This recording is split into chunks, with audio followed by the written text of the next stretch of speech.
Hello everyone, welcome to our channel. हमने इस chapter की 3 वीडियोस को ऑलरेडी कवर कर लिया है। अगर आपने उन 3 वीडियोस को नहीं देखा है तो पहले आप इस चैप्टर की प्लेलिस्ट में जाके उन वीडियोस को देख लो।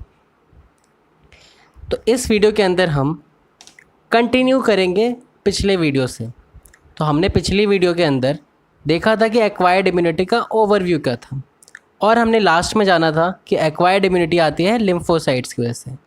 इस वीडियो के अंदर हम लिम्फोसाइट एंटीबॉडी क्या होती है वो देखेंगे, एंटीजन क्या होता है उसको देखेंगे, और हम इम्यूनिटी वाले टॉपिक को पूरी तरीके से ख़त्म करने की कोशिश करेंगे, और हम एलर्जी और ऑटो इम्यून डिजीज़ को भी इसी वीडियो के अंदर कवर कर लेंगे। तो आइए शुरू करते हैं। तो पहली बात आती है कि लिम्फोसाइट के कौन कौन से टाइप होते हैं। तो देखो, लिम्फोसाइट 2 तरीके के हैं, बी लिम्फोसाइट है और टी लिम्फोसाइट है। पहले हम जान लेते हैं थोड़ा थोड़ा कि बी लिम्फोसाइट्स और टी लिम्फोसाइट्स क्या होते हैं, फिर हम इसको डिटेल में एक करके पढ़ते जाएंगे। तो पहली बात आती है, बी लिम्फोसाइट क्या करते हैं, प्रोडक्शन करते हैं एंटीबॉडीज़ का। किसके रिस्पांस में, पैथोजन या एंटीजन के रिस्पांस में प्रोडक्शन करते हैं ये एंटीबॉडीज़ का। अब टी लिम्फोसाइट क्या करते हैं, ये पहली बात तो हेल्प करते हैं बी लिम्फोसाइट को, और दूसरी चीज़ ये CMI करवाते हैं। CMI क्या होता है, सेल मेडिएटेड इम्यूनिटी।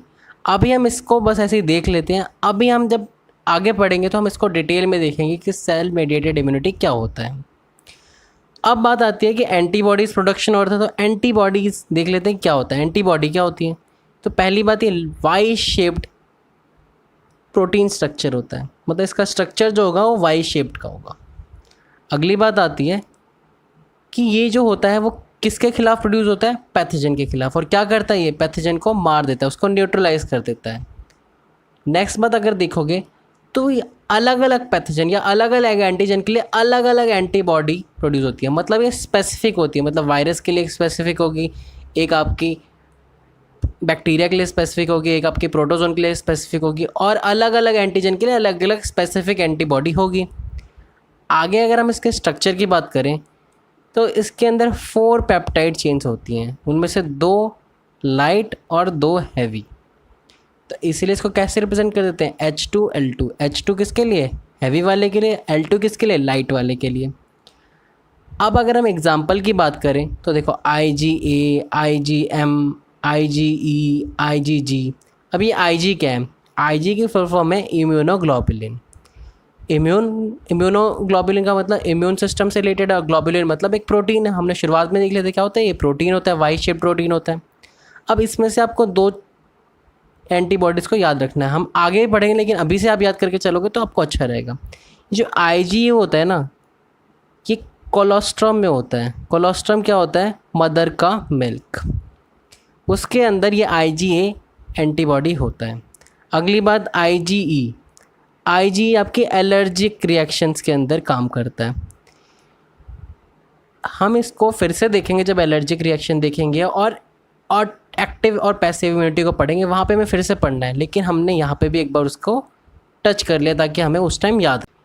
अब हम स्ट्रक्चर को एक और बार देखते हैं, उसका डायग्राम से समझते हैं कि स्ट्रक्चर कैसे होता है।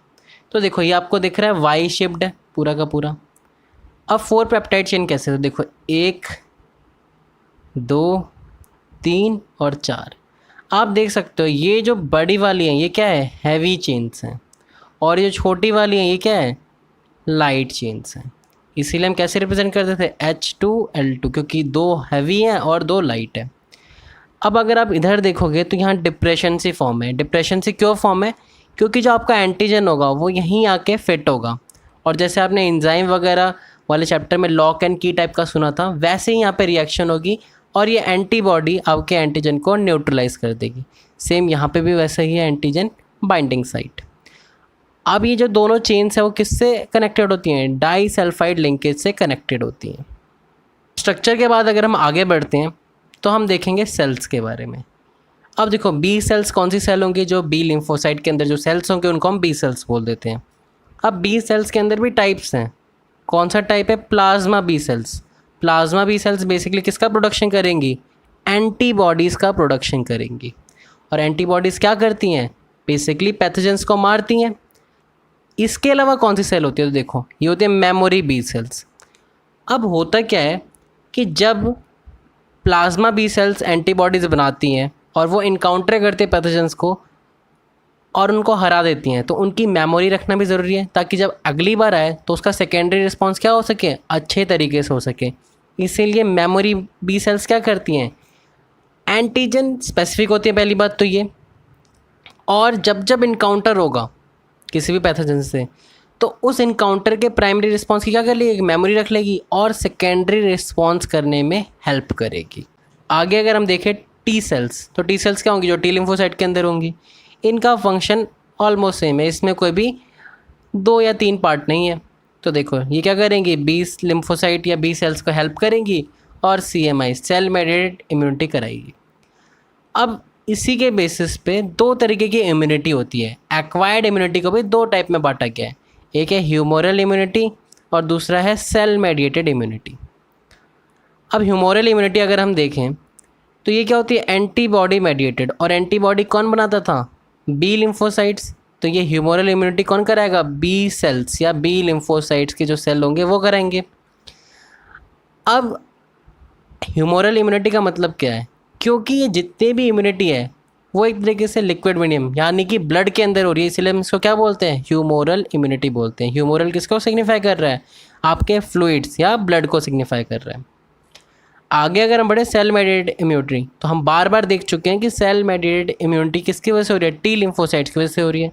ये होती क्या है, तो एक ये एबिलिटी होती है सेल की कि रिकॉग्नाइज कर सके between self and non self cells, कि मतलब हमारी बॉडी का सेल है या कोई एंटीजन है, उनके बीच में जो डिफ्रेंशिएशन करने की एबिलिटी है वो क्या कहलाती है, सेल मेडिएटेड इम्यूनिटी। और कौन करवाता है, टी लिम्फोसाइट या टी सेल्स कराते हैं इनको। इनका कोई भी एंटीबॉडीज़ के अंदर रोल नहीं है, मतलब एंटीबॉडी प्रोडक्शन में इनका कोई रोल नहीं है।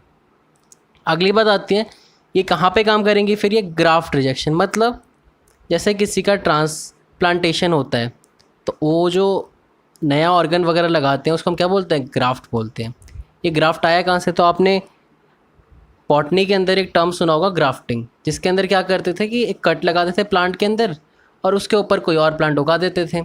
ऐसे इसके अंदर भी क्या करते हैं, ऑपरेशन करके ऑर्गन ट्रांसप्लांट करते हैं, किसी और का ऑर्गन लगा देते हैं।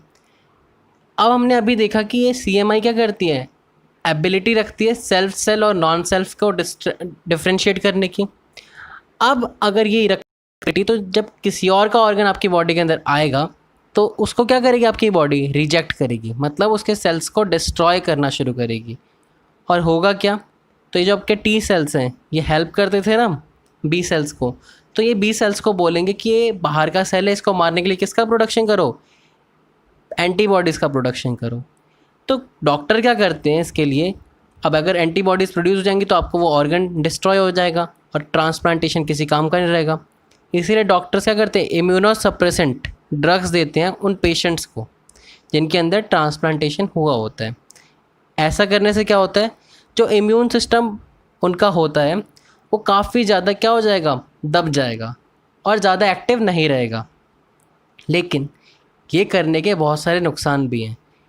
अगर वो जिस पर्सन का, अगर जिसका ट्रांसप्लांटेशन हुआ है, अगर वो बाहर वगैरह घूमता है तो इस कंडीशन के अंदर वो डिजीज़ को ईज़िली कैप्चर कर सकता है। तो अगर जिसका भी ऑर्गन ट्रांसप्लांटेशन होता है तो उसको एक काफ़ी सेफ़ इन्वायरमेंट में रखा जाता है, क्योंकि वो कौन से ड्रग पे होते हैं, इम्यूनोसप्रेसेंट ड्रग पे होते हैं, जो कि बेसिकली आपकी इम्यूनिटी को डिक्रीज़ कर देते हैं। आगे अगर हम बढ़ें तो इम्यूनिटी को और 2 पार्ट्स में अंदर बांटा गया है, एक्टिव और पैसिव इम्यूनिटी के ऊपर। इसका बेसिस क्या है 2 पार्ट में बांटने का, ये बेसिस है कि कैसे एंटीबॉडी आपकी बॉडी के अंदर फॉर्म हुई है, मतलब उसका ओरिजिन कैसे आया है। अब हम देखते हैं, आप फिर इसको सही से समझ जाओगे।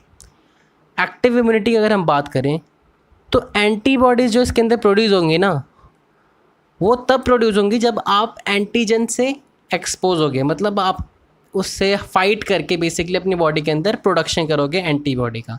तो इसका ओरिजिन क्या हो गया, जब उससे आप इनकाउंटर करोगे, जब आपकी बॉडी के अंदर एंटीजन आएगा, उसको आपके WBC लिम्फोसाइट वर्क करेंगे, उसकी मेमोरी बना लेंगे, तो वो वाली इम्यूनिटी कौन सी कहलाएगी, एक्टिव इम्यूनिटी कहलाएगी। तो ये एक्टिव इम्यूनिटी क्या होगी, ऑब्वियस सी बात है, स्लो प्रोसेस होगा, क्योंकि आप सभी को पता है कि प्राइमरी रिस्पॉन्स जो बेसिकली आता है वो काफ़ी टाइम लगाता है, क्योंकि आपकी बॉडी को ऑलरेडी नहीं पता है कि इसको कैसे मारना है। तो इसीलिए जो एक्टिव इम्यूनिटी है ये काफ़ी स्लो प्रोसेस होगा, क्योंकि फर्स्ट टाइम इनकाउंटर होता है। पैसिव इम्यूनिटी को देखें तो इसके अंदर क्या होता है, बाहर बनाई जाती है एंटीबॉडीज़ और उसको आपकी बॉडी के अंदर इंजेक्ट करा जाता है। तो ऑब्वियस सी बात है एंटीबॉडीज़ बन चुकी हैं और वो स्पेसिफिक भी होंगी बैक्टीरिया के लिए, वायरस के लिए, और डॉक्टर आपको प्रिस्क्राइब करेगा देखने के बाद कि आपको बैक्टीरियल डिजीज़ हुई है या आपको वायरल डिजीज़ हुई है। तो ये ऑब्वियस सी बात है, क्या होगा, फास्ट रिएक्शन होगा, क्योंकि ऑलरेडी पता है ना आपको कि कौन सा माइक्रोब था, तो वो जल्दी मर जाएगा। अब नेचुरल एक्टिव इम्यूनिटी, अब पहली बात तो याद है कि एक्टिव और पैसिव इम्यूनिटी को भी और दो पार्ट्स के अंदर बांटा हुआ है, नेचुरल और आर्टिफिशियल। तो नेचुरल एक्टिव इम्यूनिटी के अंदर क्या होता है कि एक पर्सन को फर्स्ट टाइम एक डिजीज़ होती है और वो डिज़ीज़ का क्या कर लेता है, मेमोरी बना लेता है, और जब सेकेंड टाइम वही डिज़ीज़ होती है तो उसको वाली डिज़ीज़ नहीं हो पाती है, क्योंकि उसका सेकेंडरी रिस्पॉन्स होता है वो बहुत फास्ट होता है और बहुत स्ट्रॉन्ग होता है। ये तो आप सभी ने ऑलरेडी पढ़ चुके हो। अगली बात आती है आर्टिफिशियल एक्टिव इम्यूनिटी। तो इसके अंदर क्या आता है, वैक्सीनेशन।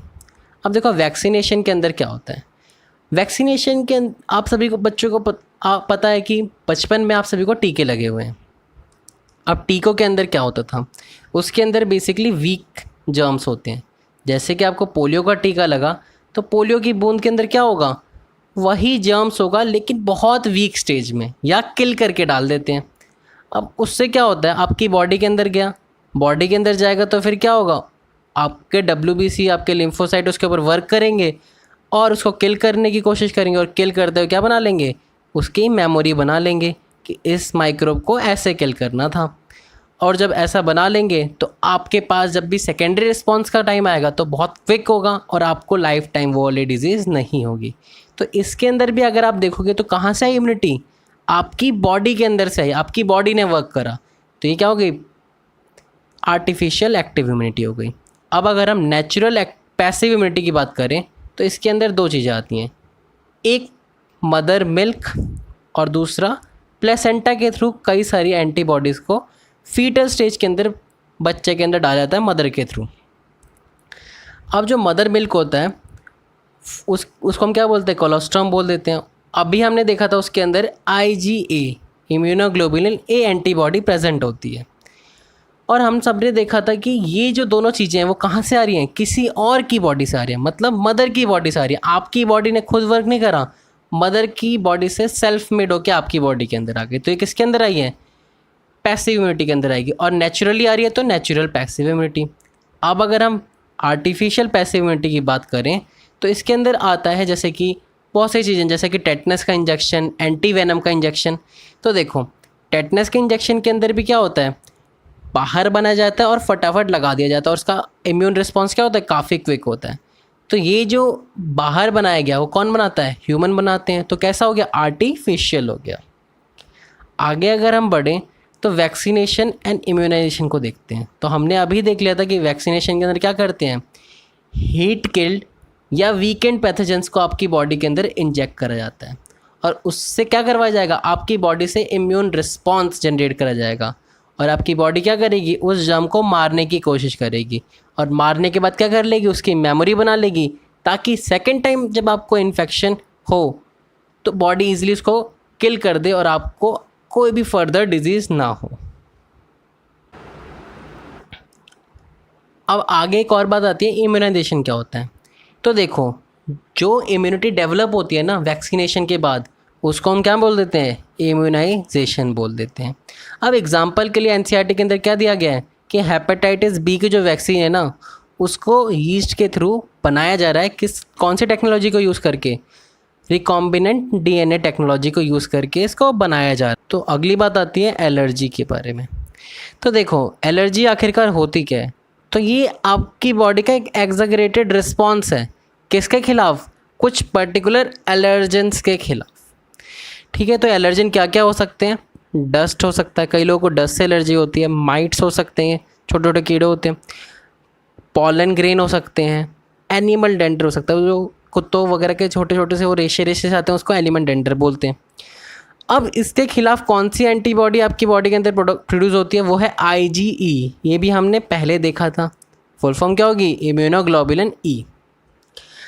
अब इसकी वजह से जब भी आपको एलर्जी होगी आपकी बॉडी के अंदर तो कुछ रिएक्शन होगी, कुछ सिम्टम दिखेंगे आपकी बॉडी के अंदर। तो क्या क्या सिम्टम हो सकते हैं, तो छींक आ सकती है, वाटरी आइज़ हो सकती हैं, ऑब्वियस सी बात, जब स्नीज़ आती है तो वाटरी आइज़ तो होती ही होती है, रनिंग नोज़ भी आती है जब छींक आती है, और डिफ़िकल्टी इन ब्रीदिंग भी हो सकती है। अब इसका रीज़न क्या होता है कि ये जो सिम्टम आ रहे हैं इसका रीज़न क्या है, तो इसका रीज़न क्या है, तो देखो जब भी आपको कोई भी एलर्जी होती है तो बॉडी हिस्टामिन और सेरोटोनिन निकालती है, ठीक है। कौन से सेल्स निकालेंगे आपकी बॉडी के अंदर, मास्ट सेल्स इन दोनों को निकालेंगे। इन्हीं दोनों की वजह से आपको ये सिम्टम्स शो होते हैं।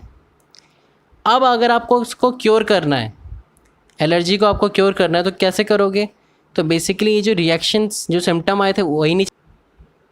तो देखो बेसिकली हम इन सिम्टम्स को कैसे दूर करेंगे, तो एंटी हिस्टामिन जो कि हिस्टामिन के इफ़ेक्ट को उल्टा कर देगा, रिवर्स कर देगा, एड्रेनलिन और कुछ स्टेरॉयडल हार्मोन के कॉम्बिनेशन से इस एलर्जीज़ के रिएक्शंस को हम दूर करते हैं।